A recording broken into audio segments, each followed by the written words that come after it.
ďalšími témami. Čelná zrážka dvoch osobných aut vystrašila včera obyvateľov obce Veľké Teriakovce, kúsok od Rímavskej Soboty. V časti Krásna sa vážne zranilo 5 ľudí. Pri nehode zasahoval aj vrtuľník. Vodič čierneho auta nevybral zákrutu, vošiel do protismeru, ale cesta prázdna nebola. Čelne narazil do druhého auta. Náraz bol taký silný, že obidva stroje skončili v priekope približne 60 metrov od seba.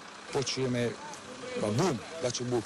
Dnes sme bežali dole, kamarádi USK, hneď tuto chlapíkovi, čo v tomto aute sám bol, prvú pomoc. Na miesto okamžite dorazili hasiči a záchranári. Traja ľudia zostali v autách zablokovaní. V jednom osobnom motorovom vozidle bol zakliesnený vodič, mal konkrétne zakliesnené nohy a takisto aj v druhom osobnom motorovom vozidle vodič mal zakliesnené nohy, na ktorých sa nachádzal motor.